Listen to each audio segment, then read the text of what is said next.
Ал енді олардың саналарына қараңыздар. Аузу биллахи минаш шайтанир раджим. Ва яғбудуна мин дуниллах. Алладан өзге нәрселерге ғибадат қылып жүр.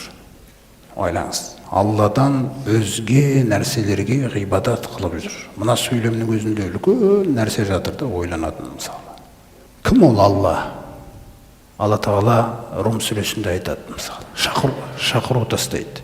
Күллі жер бетіндегі адамзатқа. Аузу биллахи минаш шайтанир раджим.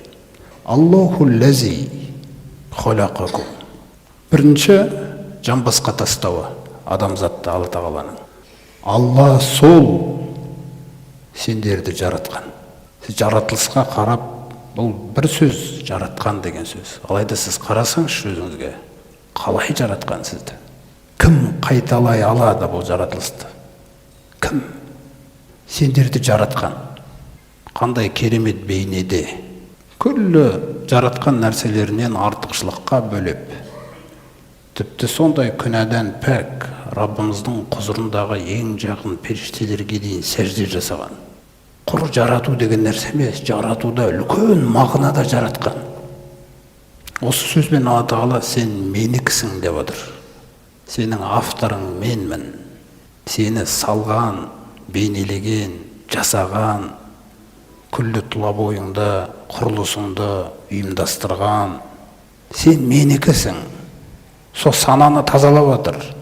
Санадағы құлдық санадан құтқарып отыр. Соқыр санадан. Ол Алла сендерді жаратқан. Екінші, сүммә разақакум, сосын сендерді ризықтандырған. Бұл да бір кітапты баяндайтын сөз мысалы, ризықтандырған деген. Сіздегі денсаулық Алланың ризығы. Сіздегі тіл арқылы қаншама жұмыс бітіріп отырсыз мысалы. Саудагерлерде мысалы базарда тілі болмаса қалай өткізеді тауарын? Қандай қалаған тамағыңызды жеп жатсыз? Сол жеген тамақтар мысалы жеп жатқан. Біздікі тек ауызға салу, содан кейін адамзат сосын шығару ғой. Ол сөзде ұят жоқ. Ал бұл екі нәрсенің арасында сен не бітірдің айтшы деп отырады. Не бітірдің сен? Кім оланы асқазаныңда ұйымдастырған? Кім ризықпен жұмыс жасап отқан ішіңде? Анау шектер, асқазан, анау бауыр, анау қан, тамырлар, қанның құрамында қаншалаған нәрселерін жаратып қойған мысалы. Ауырған кезіңде күллісі жаңағындай иммунитет болып ішіңізде өзіңізде әскер жасап қойған. Жаңағы инфекцияларға қарсы көтеріліп кәдімгідей денеңіз қызып, ішіңізде қаншама жұмыстар жаратқан.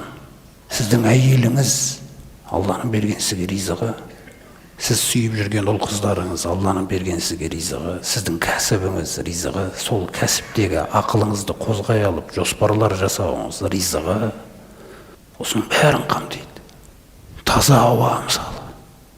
Ана күнге дейін сіздің ризығыңыз. Күннен қаншама нәрселер келіп жатыр сізге мысалы. Шөбіңізге де керек, малыңызға да керек, өзіңізге де керек, денсаулығыңызға мысалы. Сонда ол сендерді жаратқан. Ол сосын сендерді ризықтандырған. Сосын ешбір адамзат жоққа шығара алмайтын ақиқат бар жердің бетінде. Сүммә юмитукум. Сосын ол сендерді өлтіреді. Кім жоққа шығарады бұны? Сосын сендерді өлтіреді. Қараңыздар. Сосын өміріңіз осымен аяқталмасын деп. Мәңгі ақыретте жасасын деп. Сүммә юхикум. Сендерді қайтадан тірілтеді.